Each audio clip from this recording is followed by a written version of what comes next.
Good afternoon po sa inyong lahat. Batiin natin ang mga katabi natin, good afternoon. At mga kapatid, kahit na maulan, mahirap ang pagbabiyahe, nandito tayong lahat sapagkat unang Biyernes ng ating bagong buwan, ang araw ng ating debosyon. Sabay-sabay nating bigyan ng papurit pasasalamat ang ating mahal na Pong Jesus Nazareno, mas malakas na palakpak para sa Kanya. Alam nyo, pag mga ganyan ang panahon, kaninang umaga pa, kagabi pa, doon sa amin sa Malate, no, dito si Brother Oji, doon sa amin sa parokya sa Assumption, pagising ko ng umaga, ang hirap tumayo dahil nga malamig ang panahon. Kaya yung mga galing sa malalayo, si Nana Ising sa Cavite pa, yung iba sa inyo siguro Antipolo, Bulacan, kanina may nakasalubong ako sa likod, taga Nueva Ecija pa sila. Sino kaya dito ang napakalayo? Buti na lang, hindi kayo nagpatalo sa bad at bad weather. Kasi ang Panginoon may good news para sa inyo. Amen. Ngayon po ay bagong buwan, July. Nagsisimula ang isang bagong buwan, mga kapatid.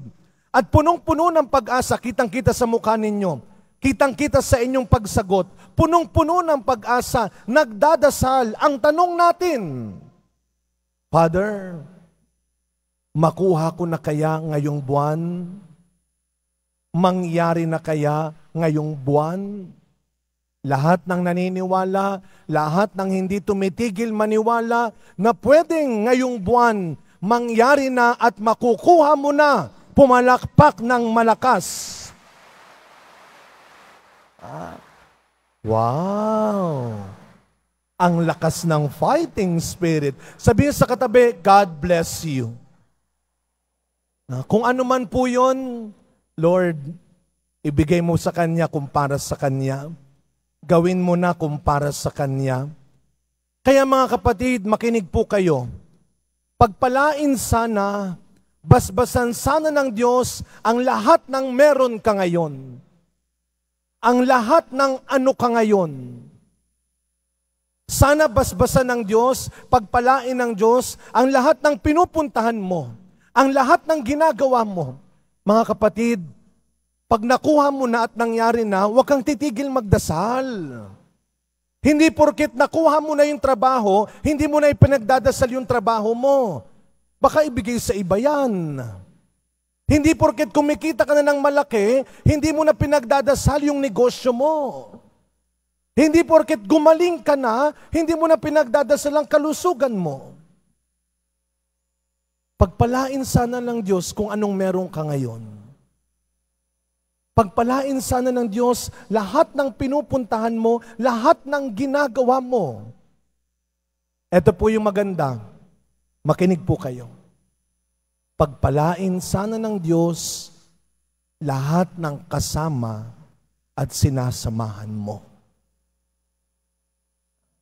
Alam nyo, dati-dati yung mga magulang, laging sinasabi yan sa mga anak, anak, pipiliin mo yung sasamahan mo ha. Kayong mga magulang, pinagdadasal nyo dapat sila. Hindi lang yung mga anak nyong lalabas, ipagdasal ninyo yung mga makakasama ng anak mo. Sa trabaho, sa school, sa kalsada. Ipagdasal mo ang mga makakasama ng anak mo. Ipagdasal mo ang mga anak mo. Kaya yung kaibigan ko, sabi niya, Father, ano bang gagawin ko sa anak ko? Ganito, mamayang gabi, habang natutulog, i-pray over mo. Totoo yun. Baka hindi na matulog yung mga anak ninyo, baka si mama pinapray over ako. Totoo yan. Lalo na ang mga magulang. Ito lagi ko sinasabi sa mga lumalapit sa akin na, Father, pag-pray mo ako, alam nyo, ako naniniwala, mas malakas ang dasal ng nanay ko kaysa sa akin. Walang pare kung walang nanay na nagdasal. Kaya mga magulang, lolo, lola, tito, tita, pagdasal ninyo. Pag nakatalikod, imbes na batukan mo, Lord, Pagdasal mo. Pero dati-dati ang mga magulang lang ang nagdadasal sa mga anak. Pero sa totoo lang ngayon, kaming mga anak, pinagdadasal na rin namin ang mga sinasamahan ng mga magulang namin. Lord, pagdasal mo po yung sinasamahan ng nanay ko kung ano-anong kinukwento sa kanya. Pagdasal niyo po yung barkada ng tatay ko, hindi na umuuwi. Kasi alam niyo ho, katotohanan sa buhay natin, malaki ang impluwensya ng mga nasa paligid natin. Hindi lang sa gagawin nila sa atin.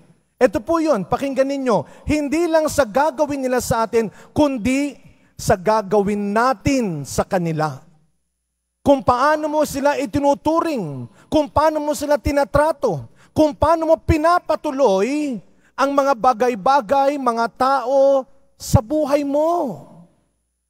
Kung ang turing mo sa negosyo mo ay mas mahalaga kaysa sa pamilya mo. Kung ang turing mo sa barkada mo ay mas importante kaysa sa sarili mo. Kung ang turing mo sa sinasabi ng ibang tao ay mas mahalaga kaysa sa sarili mong bait, anong ginagawa mo? Kaya nga yung linya ng mga magulang na naiinis na, makaka-relate kayo dito. Kaka-computer mo yan, kaya ka nagkaganyan. Kaka-cellphone mo, kakanood mo, kaya ka madrama. Ito yung isa. Kakasama mo sa kanila, kaya ka nagkaganyan. Pero tandaan natin, sa unang pagbasa, binalaan tayo ng Diyos. Hindi lang sa gagawin ng iba sa atin, kundi sa ginagawa natin sa iba, lalo na sa tinatawag nating the lost, the last, and the least. Paano mo tinuturing, paano mo tinatrato yung mga taong kitang-kita naman talaga, mas maliit sa'yo, mas mababa sa'yo, mas wala sa'yo. Ikaw itong meron kang pera, pero magandang ugali, wala ka. Sinong mas kawawa? Kaya anong sabi ng Panginoon? Kayong mga humahamak ng mamaliit, nananamantala, may gagawin ako para sa inyo. Kaya nga mga kapatid sa ating ebanghelyo, kung meron mang binago, tinuro, itinama si Kristo sa buhay at ugali ng tao nung siya ay nagkatawang tao, yan ay ang pagtrato natin sa mga kagaya ni Mateo, sa mga kagaya nating makasalanang tao. Ano ang sabi ng mga Pariseo nang makita si Kristo at ang mga alagad kumakain kasama ng mga makasalanan? Alam ho natin noong panahon ni Kristo, hindi lamang po ang mga totoong makasalanan, pati yung mga may sakit, lalo na yung mga ketongin. Alam natin ang kwento ng mga ketongin noon, na sila ay inihihiwalay, hindi lang sa pamilya, sa community, sa simbahan. Doon kayo. Bakit? Yung biru-biruan natin, kung minsan may katotohanan, doon ka, baka mahawa ako sa'yo. Doon ka. Ang tingin sa mga may sakit noon, hindi lang mahina ang katawan, makasalanan. Kaya ganyan tayo kung minsan. Kaya nga nagtaka yung mga tao, bakit sumasama yan sa makasalanan? Baka mahawa kayo. Baka maging katulad nila kayo. Naalala ho ninyo si Maria at Jose? Nung nagtagpo ang nagdadalang tao si Maria, medyo natakot si Jose. Nagtaka siya, nagduda siya. Bago siya pinaliwanagan ng anghel.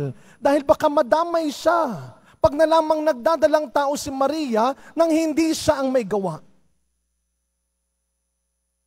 Meron ho akong magandang nabasa kanina sa Facebook.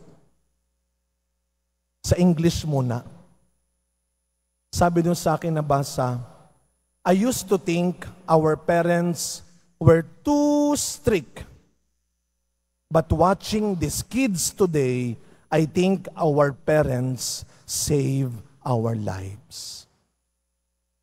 Noon, akala ko napaka-stricto ng magulang ko. Pero habang tinitignan ko ang mga kabataan ngayon, mukhang iniligtas ako ng mga magulang ko. Baka magalit yung mga kabataan. Pero may katotohanan yon. Yung bili nila noon, napipiliin mo ang sasamahan mo, totoo pa rin yon. Pero sana, gawin natin yon, sundin natin yon, hindi sa makamundong dahilan at paraan, kundi sa makakristyanong dahilan. Sasamahan mo sila. Pipiliin mo ang sasamahan mo, hindi lang yung mga maimpluwensya, hindi lang yung mga sikat, hindi lang yung mga mayaman, hindi lang yung mga mapapakinabangan mo. Sasamahan mo sila, hindi dahil gusto mong maging katulad nilang, kahit mali, kahit masama, pero sasamahan mo sila dahil kailangan ka nila. Dahil hindi sila nakakapag-isip ng tama, dahil hindi nila nakikita ang mali, dahil wala na silang nakikitang pag-asa. Samahan mo sila, hindi para mahawa ka, kundi dahil naaawa ka. Samahan mo sila, hindi dahil makasalanan sila, kundi dahil kailangan kanila. Sa pagkapatuloy ng ating misa, mga kapatid, sa buwan na ito, hindi natin alam kung anong pwedeng mangyari. Hindi natin alam kung anong pwedeng dumating, kung anong pwedeng mawala. Pero sigurado, sa buwan na ito, may gagawin, may ibibigay ang Diyos. Hindi dahil gusto mo, kundi dahil kailangan mo. God bless you. Amen.